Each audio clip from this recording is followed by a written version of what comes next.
जय गौ माता जय गोपाल।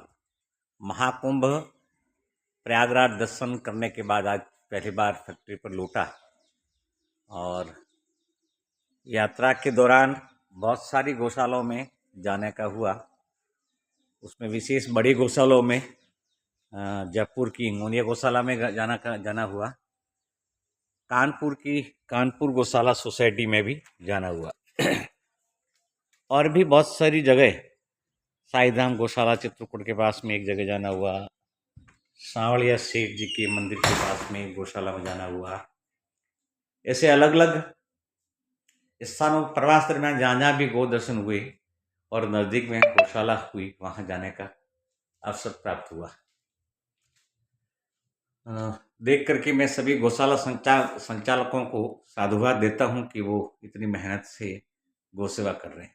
बहुत ही कठिनाइयों पूर्वक गौशालाएं चला रहे हैं और साथ साथ में गौशालाएं आत्मनिर्भर कैसे हो, इस पर भी सभी का चिंतन था। सभी लोगों ने अलग अलग तरीके से गौ माता के लिए क्या हो सकता है उस पर कार्य करते हैं लोग। कानपुर गौशाला सोसाइटी में भी बहुत सारे अलग अलग छोटे छोटे उन्होंने यंत्र बनाए हैं। हम बड़ी गौशाला हिंगोनिया गौशाला में गए, उन्होंने भी बहुत सारी प्रयास किए हैं। गोबर गैस प्लांट लगा है और भी चीज़ें हैं, छोटी छोटी चीज़ें और भी वो लोग कर रहे हैं और बहुत सारी चीज़ों में कामयाबी भी मिल रही है।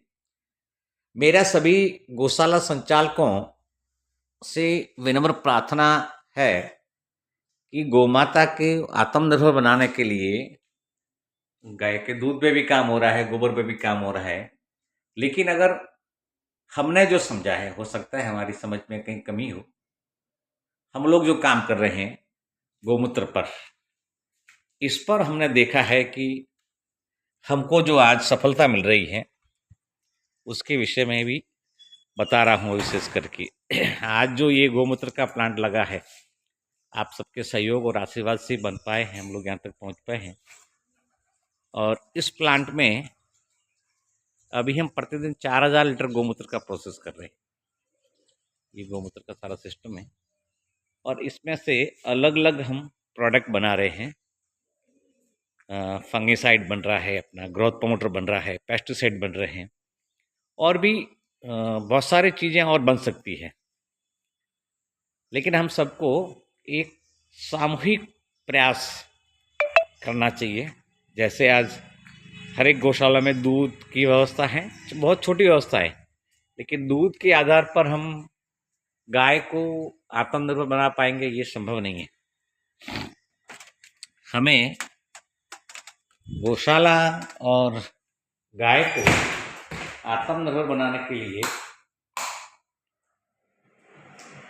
हमें एक बहुत बड़ा कार्य करना पड़ेगा, जिसमें हम लोग काम कर रहे हैं। आप देख रहे होंगे कि हम गौमूत्र से अलग अलग तरीके की लैब बनाई है। लैब में ये छोटा सा इंस्ट्रूमेंट है, आप देखेंगे तो बहुत छोटा इंस्ट्रूमेंट है, ये सेंसर बेस्ड इंस्ट्रूमेंट है। कई लोगों का हमारे सामने विषय है कि भाई गौमूत्र में कोई पानी मिला देगा तो क्या करेंगे, तो ये हमने एक इंस्ट्रूमेंट बनाया है। ये अपने पहला हमने प्रयास किया है और भी अपडेशन आएंगे, अपने धीमे धीमे नए चीज़ें होंगी। ये 10 सेकंड का टेस्ट है। इसमें देसी गाय के अलावा और किसी का भी मूत्र अगर उसमें बढ़ रहा है तो उसकी ध्यान में आ जाता है। एक एक्सटर्नलाइज है, 4 पैरामीटर डाल दिए उसके अनुसार। तो हम आजकल साइंस एडवांस है खूब, तो हम अच्छी तरह से गौमूत्र के साथ में और कोई मिलावट होती है या दूसरा कोई यूरिन मिक्स होता है तो ध्यान में आ जाता है। इसका जो सॉलिड पार्ट है उसके हिसाब से गौमूत्र से हम लोग वैसे बहुत सारी हम मनुष्य के लिए भी हम लोग टैबलेट बनाते हैं और मुख्यतः रूप से हमारा यहाँ एग्रीकल्चर का काम है। तो एग्रीकल्चर के विषय में गाय और कृषि ये एक दूसरे के पूरक है और यदि हम गाय को कृषि के साथ व्यवस्थित तरीके से जोड़ दें तो हम जो प्राकृतिक खेती का सपना हमारा है वो भी पूरा कर पाएंगे और गोपालन के क्षेत्र में भी आगे बढ़ पाएंगे। आज हम लोग इस संस्था के माध्यम से, जो धेनु प्रसाद एग्रोवेट प्राइवेट लिमिटेड अपनी कंपनी है, इसके माध्यम से हर महीना करीब 7 लाख रुपया रोज किसानों को दे दें। और ये आगे जा कर के यह कंपनी, इसका प्लांट की कैपेसिटी 10,000 लीटर की है। अगर हम वहाँ पहुँच जाएंगे तो ये हर महीना 20 लाख के आसपास देंगे। तो मैं आप सबसे प्रार्थना करता हूँ कि आप भी एक बार आइए हमारे इस प्लांट पर और हमें मार्गदर्शन करें कि और हम अच्छा क्या कर सकते हैं, और मिलकर के गोवंश के क्षेत्र में अच्छा क्या कर सकते हैं, तो वो हमें कार्य करना चाहिए। ऐसा मेरा आप सबसे निवेदन है। ये हमारे प्रोडक्ट है, ये धनभूमि है, धनवृद्धि है, ये छोटा सा कार्यालय है अपना।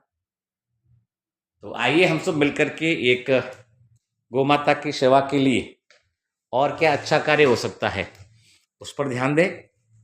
आप सबसे प्रार्थना पूर्वक निवेदन करूंगा कि आप भी हमारे इस प्लांट पर आइए और हमें मार्गदर्शन प्रदान करें।